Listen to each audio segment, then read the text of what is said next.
Hello, welcome to the Daily Live. The day after the day before. Jack and me.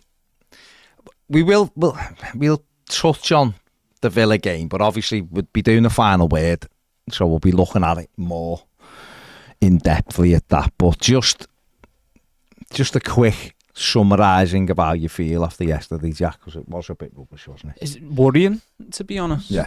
You know, I'm not in the camp of, we're in crisis already. Every game from now on is a 6-pointer. The season's already dead and buried, but it was worrying. You know, we know Villa are a decent side, and that result against Newcastle last week probably didn't paint an accurate picture of them. They are a decent side.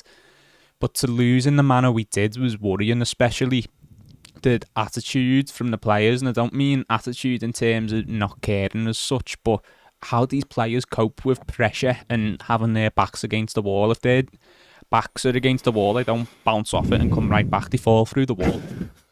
Yeah. They don't cope with pressure or someone being on top of them well at all, and I think that was really on display yesterday. Yeah, I mean, I'll be honest, I try to be as positive as I can for my own mental health rather than anything else, to be honest, mate. And I wasn't looking forward to the game. I knew it'd be a hard game, and I was saying to me dad before we started, if it, bite your hand off to just get out of here with the points, even a lucky point, because I just made up Dom was back in the side, but obviously there was other players in that team that I had concerns over, and they bore out as the game went on. But we just, at the moment, again, it's the same kind of thing with us. It's these games now, because of the way the transfer window is. This is why me and Pet banged on about ending this bleeding transfer window before the season starts, because it's nonsense. We had it a few years ago, it was well better, and then they all bitched and cried, so it went back to playing games while your squad isn't complete is nonsense for a start. It's utter nonsense. And therefore, for the second pre-season on the run, some might argue the third, we've written games off. Now, okay, when he who shall not be named was our manager from the red side, we won games, so it papered over the fact that we could still bring, we still needed to add or whatever, and people knew we didn't have any money. Last year, it was almost like we wrote off the games. We know we needed forwards. We wrote off the first 5 Premier League games. We're like, we'll be all right, and then we got Maupay at the end, and obviously it didn't quite work out. But this time, we're doing it again. Everyone knows we want a centre forward. Everyone knows we're trying to get Wilfred Gnonto in. And yet here we are, 2 games are down now, and we've had the fella we know that the manager wants replacing started against Fulham and didn't score the goals when we lose the game. And then we got our number 1 striker back yesterday, and someone has cursed him or whatever because the kid can't get a break by no fault of his own again. Yesterday, Wrong place, wrong time. He's got bravery, going for a cross, and he ends up, and the people who booed him going off, we need to start having a look at ourselves, people, honestly, because we're getting a reputation now for being the worst fan base, and which is couldn't be further from the truth. But elements are popping up and people are jumping on it. Let's be better. I'm frustrated. I imagine you are frustrated, but I read the post his dad put on, and you're thinking, and as a father, you look at that and think, I don't know how you'd cope sitting there and hearing your lad getting abuse from his own support. I don't know. No one should be going through that. No, definitely not. And it's a shame because there's some brilliant people in the Everton fan base. Oh, unbelievable. Mostly. It'll be most. A very large majority of Evertonians are, great people, lovely people, but it's, social media is a thing in this as well, because people do see the bad stuff, and, rightly so. Obviously, it's picked up on, but there's been a lot of incidents over the last year or two where, there's the stuff with Gordon's car, and that there's Onana, had some horrible abuse last night as well, Maupay as well last week. That was a Fulham fan, though, wasn't it, last week? Yeah, but that still got spun as an Evertonian, didn't it, as well? At the time, you're right there, sorry. But but that should be highlighted, that stuff. Stuff in the ground as well. It's a shame because players will look at that and maybe think, do I really want to play there? Do I want people getting on me back because I've just had my face punched in? Or do I want to be racially abused for having a poor game?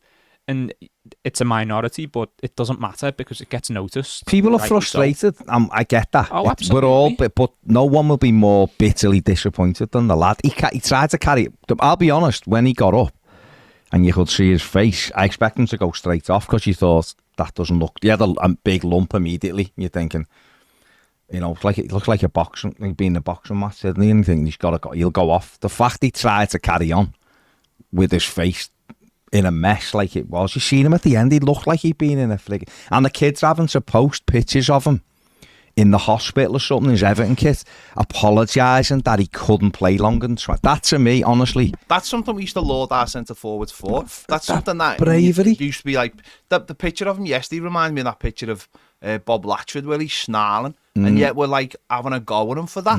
The lad was brave to do what he did yesterday after coming back for so long. And listen, it might have been a couple of people. But it might what be I mean a couple is, of people, but those couple of people are fucking dickheads. It's as simple as that. Let's call them what they are. The same with the dickhead who put the thing about Onani should be banned for life. In fact, his whole thing should be all over Twitter. No one should be apologising for that. No one should be going, this fella's an actual dickhead and he should be banned for life.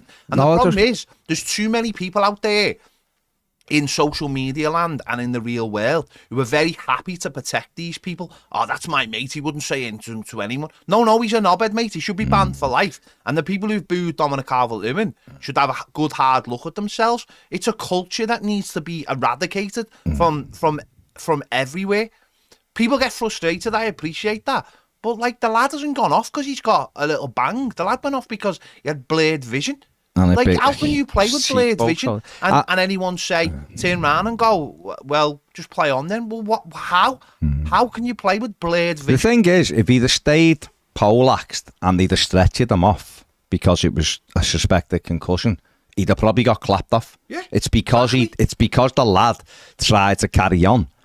And I wasn't doing it to cut. What I'm saying is that it upset me that our centre forward has had to tweet a picture of himself or Insta of him in his kit saying, I'm sorry it wasn't long. That, to me, honestly, there's other things that wind me up and things that depress me, but it upset me that because that isn't the fan base I know. That's isn't point, what we wear. That's why we wear. And that's why we should call them out. Let's not let them hide. Let's not let them hide in the shadows or behind, he's a good lad, he's on our coach every week and all this bollocks, right? They're knobheads. They're absolutely knobheads. The coke-fueled knobheads. And it's getting worse and worse. And let's call it as it is. And it's starting to get out. Imagine sending a DM to a footballer and being and put not like as the account last week did, where it was like a clearly sort of look very botty, and where you've got your face all over pictures. It's real fella, identifiable. A real fella. Imagine what our fan base should do if that was like a Liverpool fan doing it to them or all that. But what I mean is, I'm just looking at me football club and going, everything has got to change. We are spiralling into oblivion, really. We're becoming we're getting a bad name as fans. Look at the football club, it's getting hammered from left, right and centre by every journal sticking the knife in wherever it can. The owner's missing, as always. We know we need a centre forward. We're haggling with people over transfers. We haven't got the squad, is undercooked. It needs more players. The managers even said yesterday, we are light on numbers. This has got to be addressed, and all while we've got a hearing coming up in October over an FFP, like a charge, and we're trying to move into a new stadium as well. It just feels like something's got to be reset. The whole thing needs stripping back and restarted, and some people might think, the best place to do that is the Championship, go down and start again, but that's not good for us with the financial side of it, and also the fact of being in the Championship itself. But things do need to seriously change, and this was sort of meant to be the summer of doing that with the transfer side at least, and hopefully things were going to change at board level as well, and new investments, and we've sort of done a half job on everything. The takeover / investment stuff, it's still going on behind the scenes, but it's not been sorted yet. The transfer things, they've signed some alright players, but nowhere near enough. That's the biggest issue for me, though, Jack. What's going on off the pitch? Everything that happens on the pitch and everything that happens in the stands comes from that. Not this club can't move on. It cannot move on till that gets dealt with. We are in limbo because these people will not get out their own way or can't remove their own ego from the equation. We can't move on as a football club. All this frustration just bubbles over one way or another. The anger bubble, that's where it starts. Get the off the field stuff sorted and move forward as a football club. How can we move forward as a football club? How can we even... I've said this loads of times. As a football club, we should be creating an us versus them mentality, right? I seen a thing yesterday from Richard Keys, right, on Being Sport. He's talking and he's getting all bits and some of it's right. And then he goes, and the stadium's an empty shell. It's like, no, it's not. You've just thrown a blatant lie into that. And there's loads of this going on, where journos keep on like picking fights and then adding little bits that are not true. We've seen this loads over the last few weeks, and it's because they're allowed free hits at the football club. As a fan base, we can look at that and go, 75% of what he just said is right, but the thing about the stadium is absolutely wrong. What we need to be able to do is go, 100% of what you've just said is nonsense, because as a football club, we've moved on. We've left all that baggage in the past. We've got a new board. We've got a new high-flying CEO. We've got a chairman who we can all get behind, you know, and he can take us forward. We've got a ambitious, dynamic board, you know, to add to our CEO, to add to our chairman, and then everything just filters down. That's what has to start, and it's not. And they just think, boy, like what you've just said, well, you got rid of 3 directors, like that's going to appease us, like that sorted everything out. It hasn't. We're stuck in limbo. And Sean Dyche, whether you like him or you don't like him, is dealing with the biggest consequences, because he's the only person he's managed to buy travelled with the team yesterday and didn't get on the bench. Everyone else is a freebie or a loan, and a loan that we have to give back.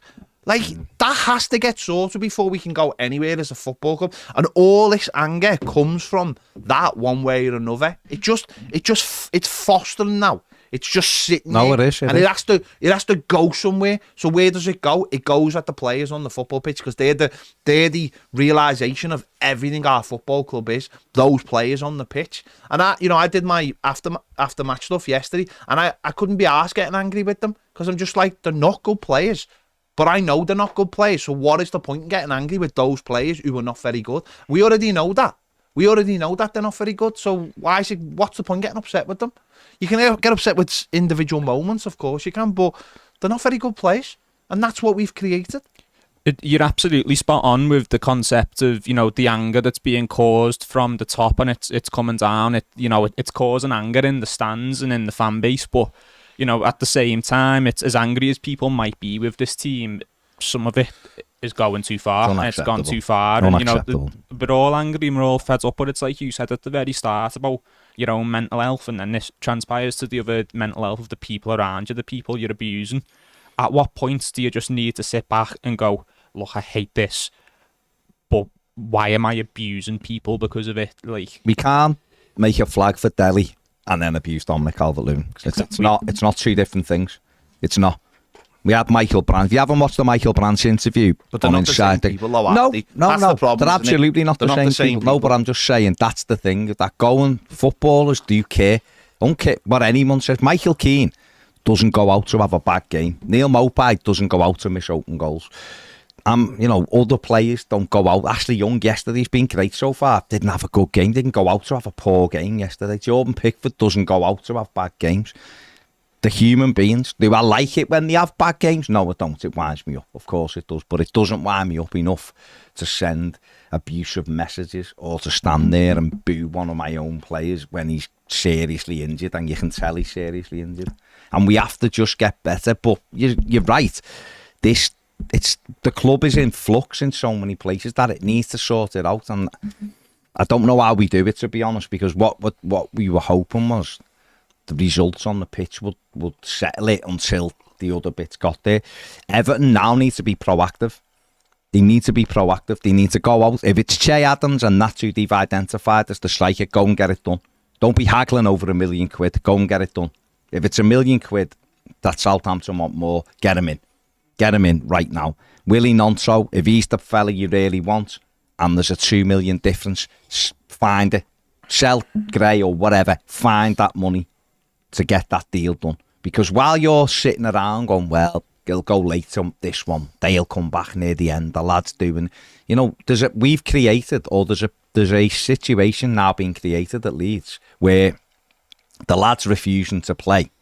He's training on his own.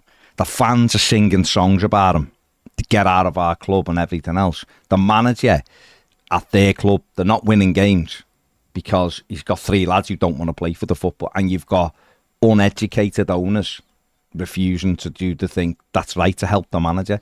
I'm not one that thinks, well, the club should always get what they want, like as in buying clubs, because you know what I mean. But think about your own point of view. Daniel Farke's just gone. He's a new manager. He's trying to create something, and yet he's got 3 lads who don't want to play for him. So get them out the door and get people in who do want to play. Yeah, and that's not from the perspective of like, you're keeping him hostage, we want him, should let him come to us. But we've had situations in the past of teams trying to buy Everton players, and it's like, look, you pay what we want, or they go. Anthony Gordon refused to train, so we just went, right, okay, get the deal done and off you pop. But it's more a case of looking at Leeds, the situation going like, it's like, hang on, I know he's like, took the mick out he is a bit, but is it not beneficial for you to sell him at this point, because you aren't playing him anyway? If this was like Daniel Farke's second season, then I'd go, well, he understands what's... But the lads, from their perspective, like if I was a Leeds fan and we've just got this new manager and he's trying to get us going to get back in the Premier League, I'd be like, get rid of him. That kid doesn't want to be, get him out the door. The same way as we did with Gordon, the same as you do with players who don't want to play for you. If someone doesn't want to play for your football club, let them go. There's other players that are everywhere. Now, what I would say from Everton's perspective is, if this deal with Leeds looks like it isn't going to happen, like if I know it's difficult because you praise clubs who stick to the plan. Willie Nonso's obviously Everton's plan, but what I've got experience, and you have, and Ped has, and everybody watching this has, is when Everton have got a target they want, and they hang on in there even though it doesn't look like it's going to happen. And what happens is they get to the end and they don't get him, and they go, that's who we wanted though, and we're short. So what I want Everton to do, give themselves a self-imposed deadline. If it's tomorrow, make it tomorrow. If we can't get the deal done for Nonso tomorrow, go and get Bakayoko, or go and get Suleimani, or go and get someone else who's got similar profile to Willie Nonso, and get them in this club right now, because the manager, who's not covering himself in glory either, by the way, at the moment, give him some other tools, because right now, if it carries on the way it is, we're massive. At least that's what yesterday was, a wake-up call.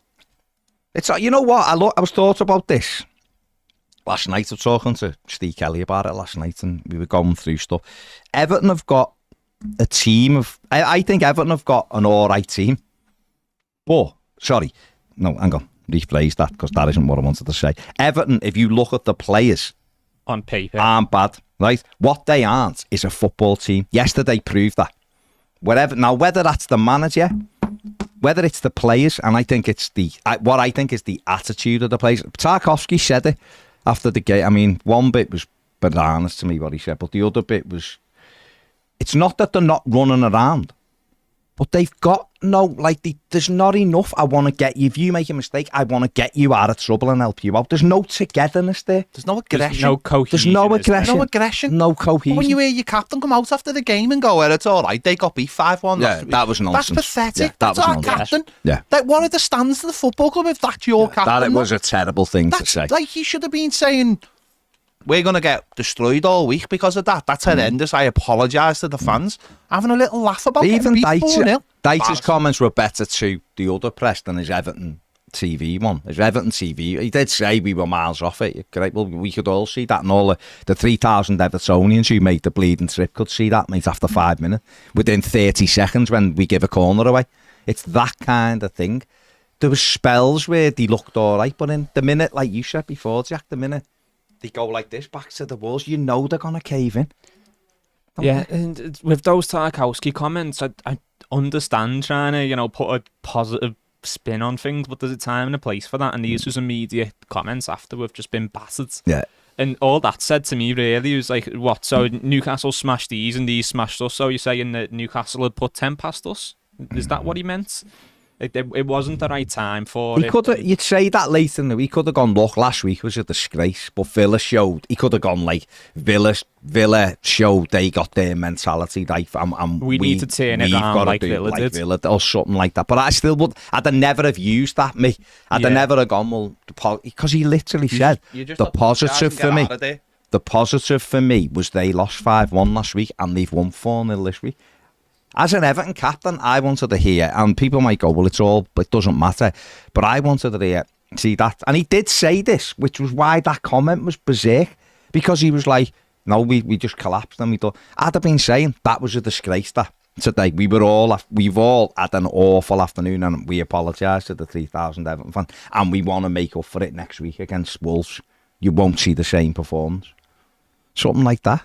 That's why at this point I think a lot of it comes to the players and themselves and forming on the pitch relationships as well. You know, there's a lot of criticism you can give to the manager, not just for yesterday, but for his tenure at Everton. But I do look at the players and I think, like you said, you know, where's the understanding of each other's game? Where's little link-ups on the pitch, little partnerships like we seen under Moyes? A lot of people compare Dyche and Moyes. No. But Worlds apart. But under Moyes, you know, there was clear partnerships on the pitch. Players who, you know, they knew each other's strengths. They obviously knew each other very well, both their personalities and their styles of play. Yeah. We need to see more of that. And I know football's maybe getting a little bit away from that, and it's not as old-fashioned as it used to be. And, you know, now the players go home and they go and play FIFA or whatever it is. They all spend less time together. Maybe that's just the way the world's going in general, like, but I just think at some point these players need to get their heads together and go, all right, we play in midfield together, Garner and Onana, for example, and go, you've got this to your game, I've got this to mine. How can we help each other out? What do we do? What do we work with? What are you like struggling with that I can potentially do? I said on my 3 things, and this, I suppose it is a little bit of a go with the manager and the coaching staff, because he's been here long enough now. But, you know, when you watch Everton, like what are we trying to do? I honestly don't know what we're trying to do, because we end up just kicking it as long as it'll go. And when I look at it, like you were just mentioning Moyes there, like if you watch Moyes, this isn't like oh my God, you know, I love him for David Moyes, but we're just talking because we were quite stable. Yeah, Martinez, right? I didn't like Martinez's football because it was he didn't care about the defence, and it done my head in, right? But at least you could watch Everton and go, well, that's what he tries to do. They try to pass it here. Or Moyes would always have a structure. There would always be that. Like Lee Carsley would always be in that pocket in front of your centre-backs. The first goal yesterday, and we'll do it on the final word, the first goal yesterday, the RB picks the ball up. Our 3 midfielders are on the halfway line, and our defence, and there's just a huge hole. So who's sitting? Is it Garner? Is it Onana? It's not Decore, because Decore all of a sudden thinks he's playing as a second centre-forward, which doesn't work to me. James Garner doesn't know whether he's coming or going on that right wing. That's not to say he didn't, because I thought he was the only one that kept going yesterday. To be fair, he wanted the ball. I just think we're killing him, putting him out there. He's in a role. He doesn't understand, isn't he? So I just don't understand what the idea how to get us up the pitch is. What is it? Is it counter-attack? Well, it doesn't seem to be. There just seems to be big gaps, and this is the one thing that has got me scratching my head about the manager. I thought he'd come in and watch Burnley every week. Of course it didn't. They always seemed difficult to play against. They always seemed quite well structured. They didn't. Very rarely did they get turned over 4 or 5-0. Right? They would happen. It happened at Man City and things like that. They'd have games that they weren't in and they'd lose 2-0 without doing much. But they were difficult to break down. And I'm amazed that he's come in and we haven't been there. We just haven't. Like, we had away from home, ironically, away from home, we haven't been that bad under him in terms of we haven't been pelted everywhere. But we did lose 4 at Arsenal in a similar game to yesterday, really, where we just weren't at it. Villa aren't at Arsenal's level, no disrespect to them. But there's just structural gaps in the team. Now, that might be fixed by better play. By other players, of course, it might. It'll help when we get Dwight McNeil back. It'll help when Jack Harrison comes in. But there wasn't that many we were without yesterday. and you look at it and go, where's the structure then? If, you know, I like I said to you, I know I'm going on, you carry on now, but what really, and I'm struggling, I've accepted the defeat, I took that, but what I'm struggling is, we went there, if we'd have gone yesterday and gone 4-2-3-1, but really it's a 4-5-1, and we're just going to dig in, and we'll try to hit them on the break, and we got beat 2-0, I'd be like, I can't, they're better than us, so I expected that, but you know, at least we've looked like a team, we've done, you know, we've had it going, we still look like 11 lads turning up who don't know each other. It looks like when I watched MLS All-Stars the other week, and Rooney just had the pick of the league and just went, oh, try to play an Arsenal bat. That's what it looks like. And I said on me after match stuff yesterday, I'd understand this in February, March, April when he came in and there's less time because you're in the mix. They just had a pre-season of training every day. So why is there big holes in this team? Yeah, well, you mentioned it counter-attacking as well. I really don't think we're a counter-attacking sort of team. We've got in the team now. But yeah, we don't have the personnel for it. Or the pace. Yeah, but then I don't even think we've ever really tried to do that, which is what people thought we might maybe get with Dyche, like you say, or make a hard, compact, difficult to play against team, or win the ball back and try and get up the pitch as quick as possible.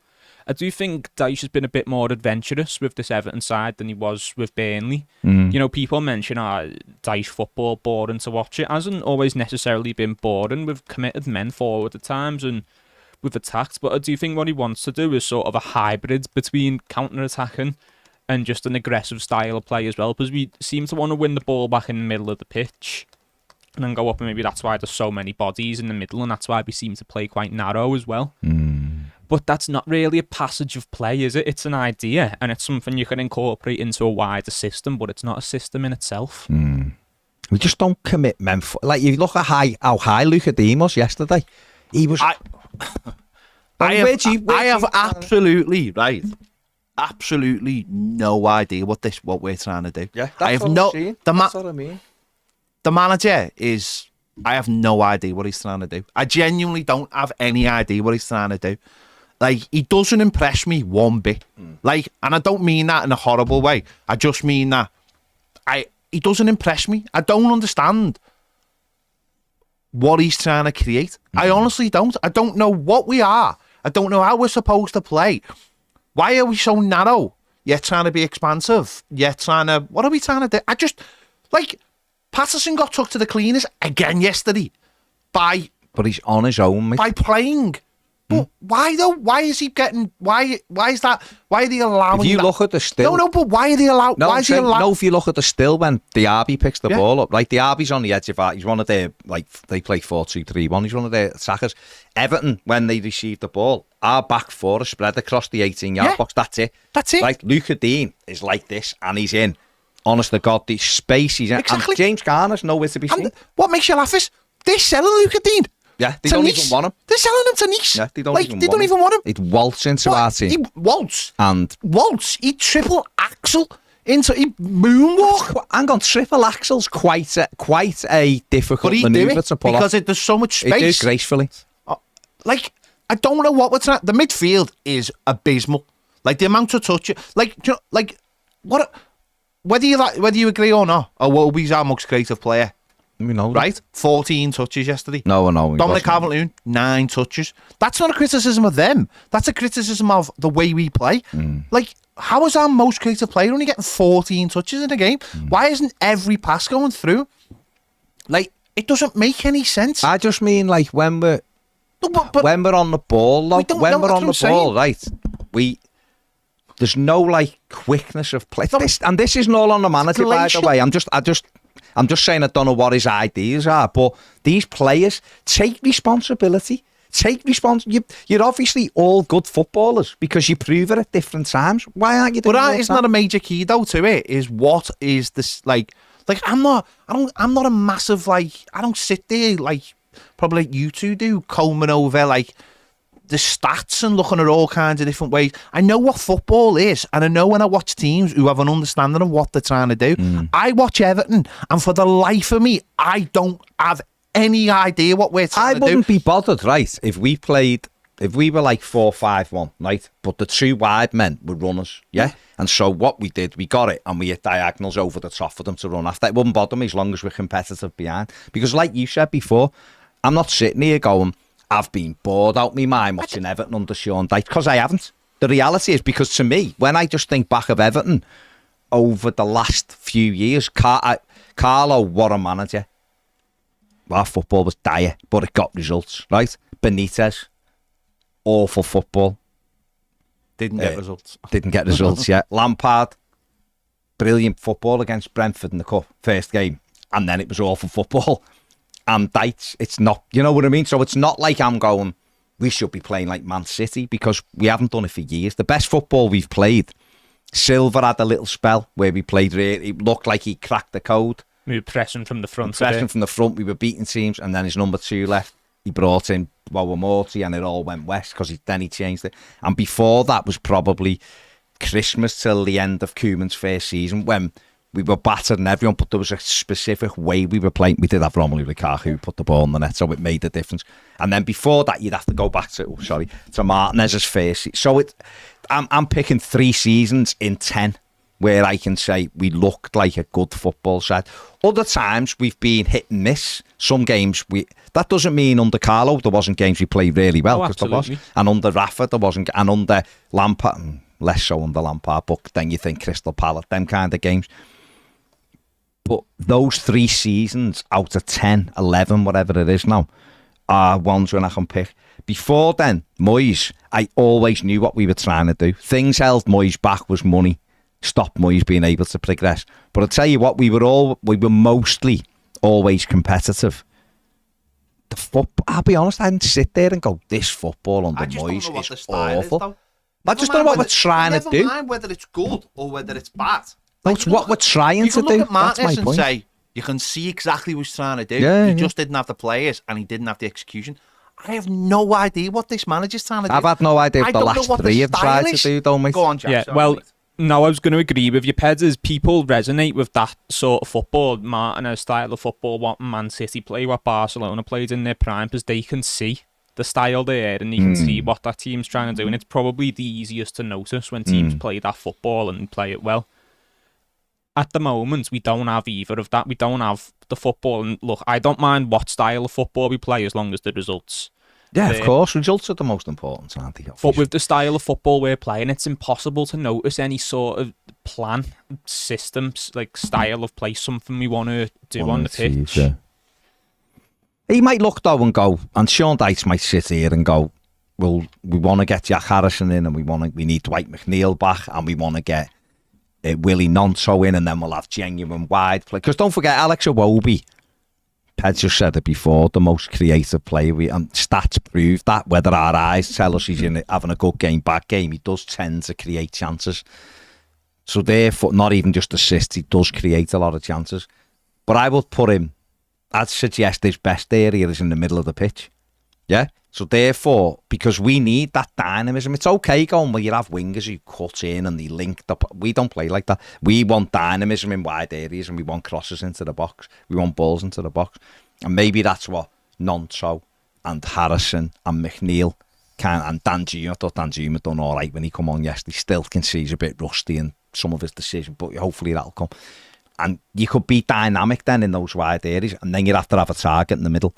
So if it isn't Dom, if it's going to be Che Adams, it's Che Adams, and then hopefully it's Yusuf Chimiti as well. I can look at that and go, you know what, I get that. I can see that, and if they do that, I think we'll be all right. But let's get the other bits right. Let's get the defence organised. Get players in the defence that are going to keep it tight, and get a structure in midfield. And if it is like play through your wide men, then play through the wide men. If it's go long and have runners, then you need people who can get after the ball. But just think at the moment we're caught in between. And so because we're all over the place, and because, like you said before, the attitude of players isn't to get your mate out of trouble. It's like, I'll hide then. Because that's how it seems. The minute we lose a goal, you know there's another one coming. And the manager referenced this and said, we tried to get this out of them last season, and we've got to keep working on it. If you've had people in the team who are used to collapsing 1, 2, 3 goals, why are they back in the team? That's what I see. And this is, and I don't want to hammer one person and go after one person, but I think it's you just lay the facts out and go. It's about making smart choices, isn't it? And you know what, you are right in what you're saying about Dyche is, there's probably another 4 players he'd want in this team at the moment, specific probably players. 8, but yeah. That's why, I'm willing to give him some credit and not go fully in on him at the moment. But these players need to be building blocks coming into an already built structure. Not just 4 players and right, these 4 players are going to bring in and these are going to be our best 4 players this season. They're going to carry us. They need to be coming in and improving and fitting into a team with a style. If there was and again, this is not but if with these players and a different manager, I think you'd have a structure and I think they perform better. Now, the manager can still do this, absolutely. Of course he can. He just needs to get that thing and just stick to it and go, right, this is what we're doing and stay with it. And that's why, the reason why I'm questioning it is because it's the thing that I am most surprised about with the manager. It was a bit like, Benitez done this to me. Everyone told me he was a tactical genius and he was going to come in. So I thought when he comes in, we're going to be... It's not going to be great, but we're going to be dead tight. And you can see us, and we were all over the place. So you can then look and go, well, it must be the players then. Okay. But players change all the time, and yet this is still the same. So I just think the manager has to decide on something, stick with it, and go, right, this is what we're trying. Because even against Fulham last week, we had loads of chances. We did. But there was lots of play in that game where we just whacked it up to Maupay, and it's like, that isn't a tactic, because he can't win it. He's my size, and you're playing against 6'3" centre, but I ain't winning a header against a 6'3" centre, and he isn't.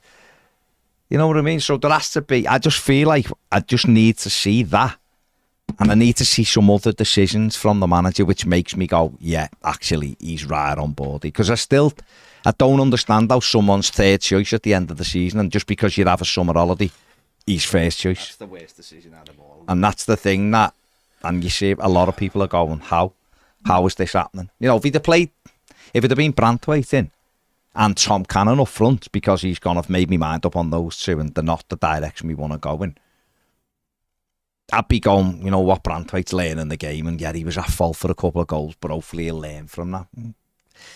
These players are very experienced, they were making mistakes. And other players who, not just them two, by the way, other players who've got loads of experience.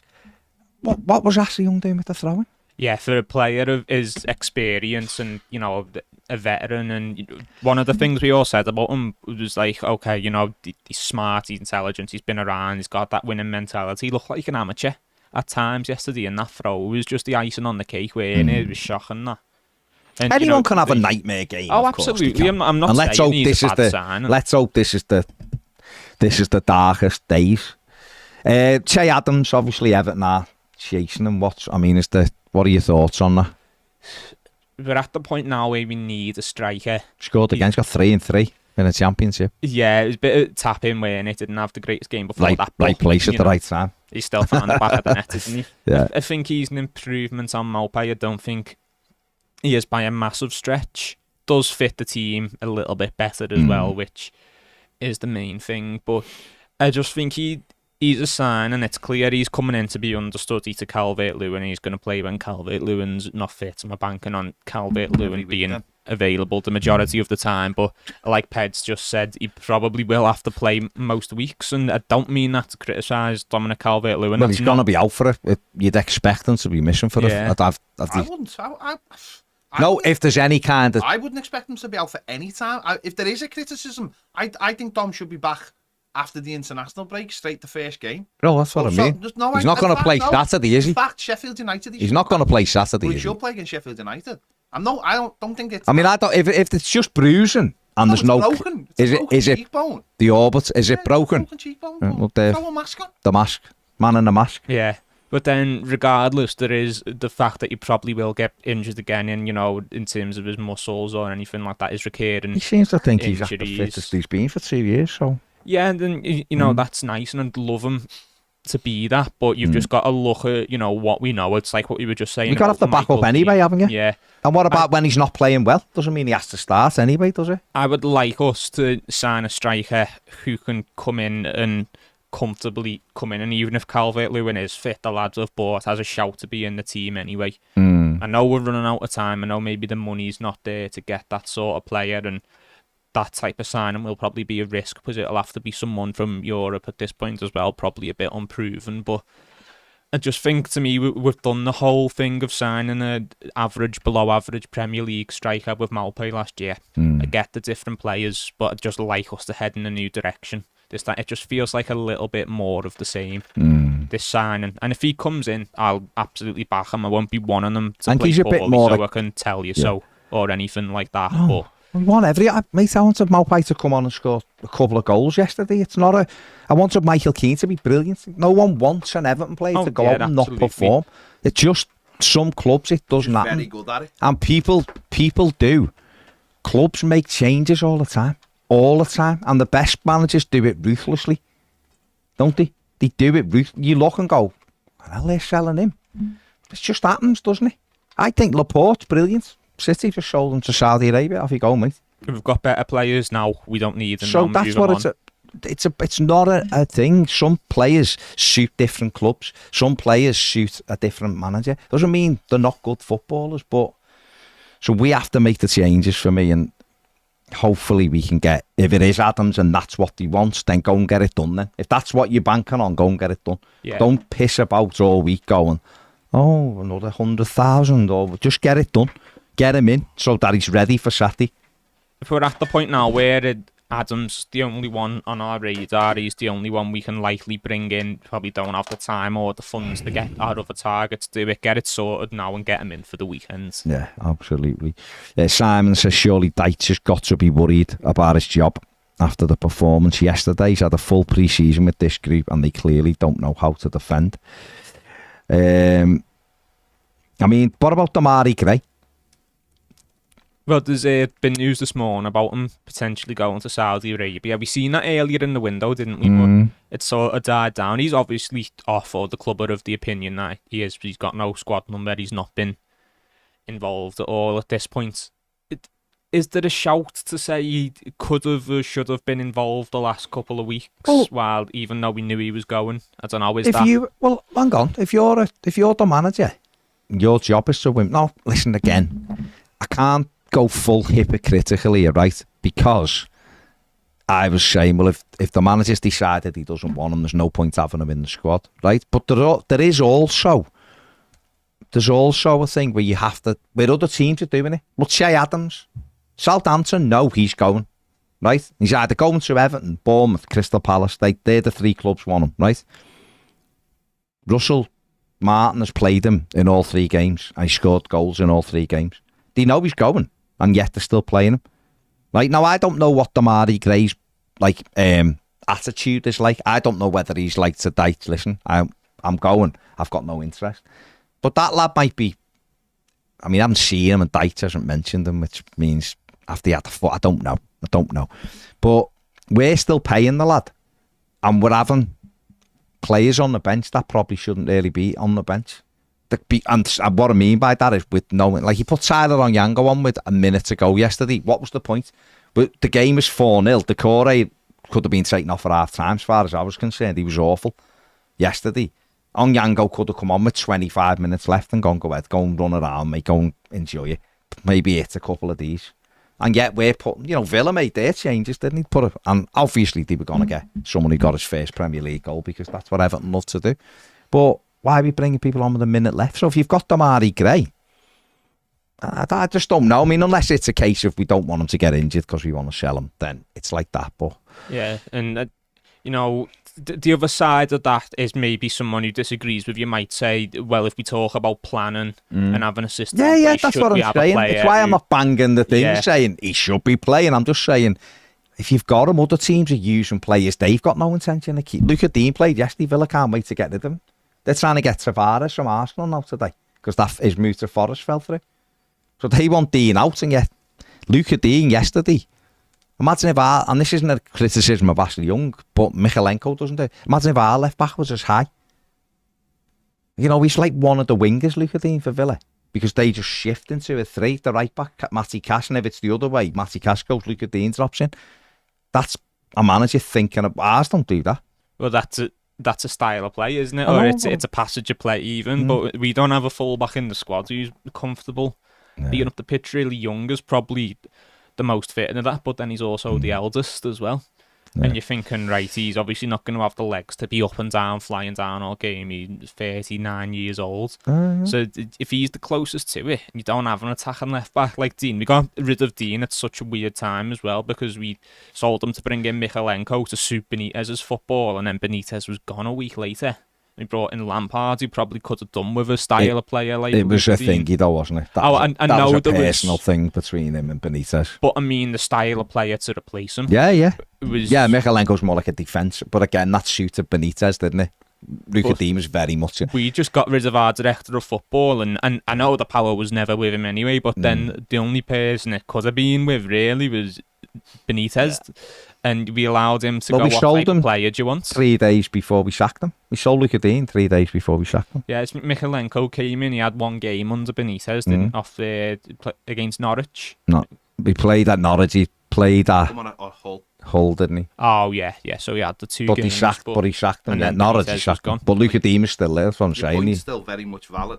We sold Luka Dean 3 days before the Norwich defeat, and then we sacked the manager, who we allowed to sell our fullback in the first place. And replace him with a completely different style of player that wouldn't suit the majority of managers in modern football. And yet, ironically, would have suited Lampard, wouldn't he? Yeah, because most managers want that more attacking fullback, don't they? It is what it is. It's just, we've done a lot of things that have been berserk, haven't we?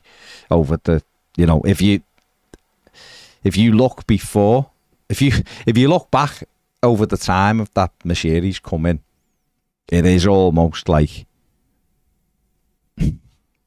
you couldn't have planned to do things as badly as we've done and affect the football club in a way which we have. I don't think you could have done a worse job. I think other teams must look at us and go, like, what are they going to do next? It's like that clip from The Simpsons, like, hey, everyone gather around, he's about to do something stupid. Like, they must just, everything we do, and some of the transfer dealings teams have, Villa took our left back off us, and seeing the quality of play we replaced them with, they must have been like, what are they playing at there? There's countless situations like that. It is mad. Simon says, Baz, managers make mistakes. Dyche could bring Gray back in the fold till he goes. At least he gives us another option. Especially because we lost McNeil as well. We are like an attacker down, aren't we? But I don't know.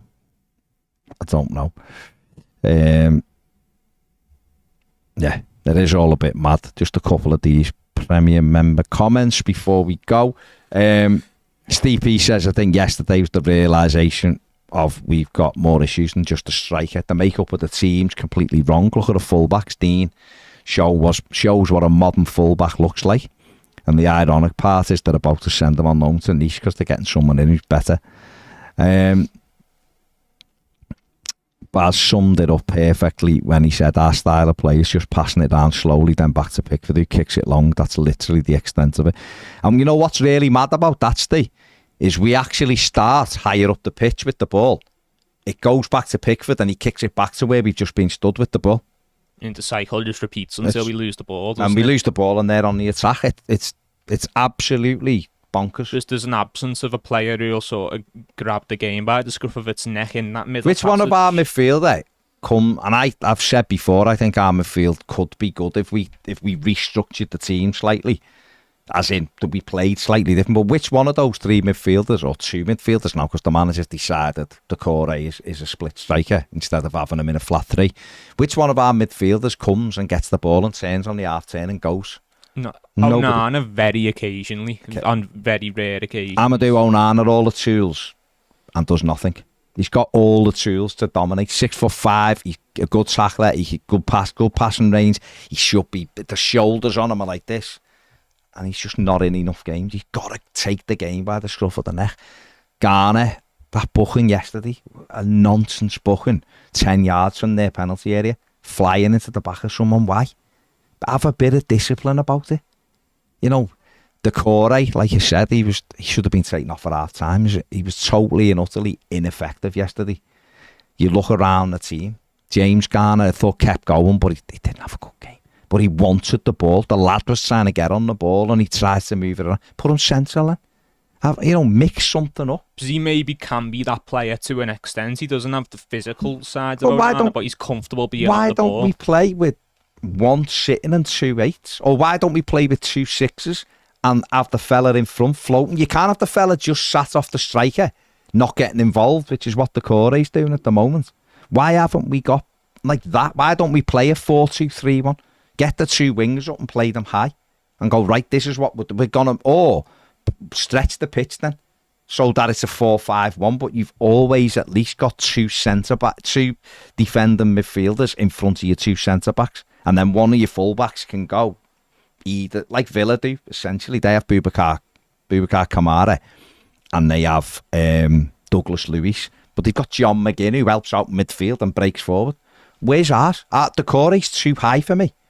He's too high, so he's not in the game. So we were getting outnumbered in midfield yesterday, 3-2, and you see that with the goal. So 3 of our men go to try to close something down. 2 of our men, the Corey's here, and they've got 3, and it just gets popped off to the RB and we're out the game. It happened to Fulham last week, the little round the corner for their goal. Ball went round the corner, and we're taking out the game. Because whereas if we had someone whose job was to just sit in front of our 2 centre-backs. But the 2 in midfield do a little bit of everything, don't they? And then Decore's the more advanced one. And he'll have games in that role where he can make a nuisance of himself and play well, but he needs to do a bit more off the ball as well when he's not having those chances. And, he can't have the luxury of almost playing as a striker. Yeah, it's mad. Phil Williams says, I see Dyche said he could have subbed the whole team at half-time. Well, as a coach, we've all been through that, but his job is to re-energise the team at half-time. I know we've had too many managers over a short period of time, but for me, we need to change his performances. Brighton aside, they've been woeful. Dyche out. Gone there. Remember, we stayed up beating the crap Bournemouth side, but we needed a wonder goal to win it. Evan Viking says, hello lads, hope you're well. Well, I don't think the match will define us I still think we'll be all right if we get the players in. I do think there needs to be an honest conversation about this manager. This isn't knee-jerk. It's the same as last season. He did not work miracles to keep us up. In fact, it was mostly luck and other teams' intervention. He currently has a worse win percentage than Frank Lampard and is also somehow worse defensively. People keep saying he'll have us organised and hard to beat. I would say that has not been the case at all. We look very poor at the back. We haven't looked hard to beat the majority of the game. No game plan, no tactics. His in-game management is some of the worst I've ever seen. He never seems to take accountability. We look fitter, sure, but everything else is the same as it was under him last season, which is very basic. Tom says, the way Lampard was deemed a terrible coach, which I agree with, but Dyche is deemed the right man for us and evades criticism. I'm not really sure how people come to that conclusion when we were equally as bad under Dyche as we were under Lampard. In fact, Dyche's record might actually be worse. Alex says, Dyche is a terrible manager. I said this last season when he cost us the points with his selections and tactics against Fulham, Forest, Villa, to name but a few. How in the right mind he thought he could set up a side to give a player like Luca Dean all the time in the world to bomb into our box is beyond me. I'd have got rid of Dyche in the summer if the club was on any kind of stable platform, but it's not. I've seen loads of people on my lives yesterday talking about bringing in Graham Potter. You couldn't bring Graham Potter into this. And needs to be said that didn't he? You couldn't, though, could you? You could not bring Graham. Come. I don't. You're right. I don't think you're absolutely right. But you could not bring a manager like Graham Potter into a situation like this. You just couldn't. You do need someone to grab hold of the club and make it something that is going. But you can't do it while the foundations are literally quicksand. There's too many alarms going off, isn't there? It's quicksand, isn't it? It sucks everybody down. Anyone that comes into this football club gets sucked down, and it's as simple as that. And Dyche, it's great, yeah. He goes for a bevy on Lark Lane. Oh, sad.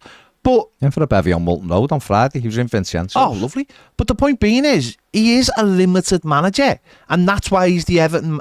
He is the Everton manager.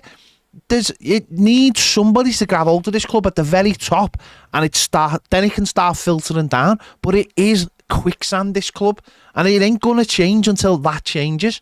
And we sat here with weeks to go last season talking about Sean Dyche, and we both came to the same conclusion. He's a good manager in an emergency situation, but I don't want him at my football club for longer than a couple of years. I really don't. That tells me unless he can change a bit. No, he's not changing. No, I know, but I'm saying it. Practically inept. The thing about it is, he's the thing why you question. We need to finish now, but the thing why you question it is the team selections. It's like someone like a normal manager would go, he's then players a third choice for me now. They cannot become first choice because you've had a summer. You can't, that because players had so many you're chances. making fans go, what's going on here? You can't take a fella that you pushed out for your most important last 4 games of the season and then say he's number one. How does I'm not being funny, at 2 o'clock on Saturday, if Keane's in the team, it's dead. It's dead. It's pointless. Sack him. I'm not being funny, but if Michael, no, I'm being generally serious here. If Michael Keane's in the team at 2 o'clock on, then just sack Sean Dyche because we are going absolutely nowhere as a football club if he's in the team on Saturday. Eric Dyer will be in. Captain. Well, he probably will. He's an Everton legend. Ex-Everton. Right, we're going. Thank you everyone the redirectors there who commented and liked and all of that kind of stuff. It's a horrible day, we're doing the final bit, but we're going over to More Than a Game to do the transfer show where we talk about other clubs, and if anything breaks while we're on for Everton, we'll obviously discuss that as well. So stay where you are, the link is over there. Let's go and have a little, let's talk about other teams and how they buy players and all that kind of thing. Take it easy. See you later.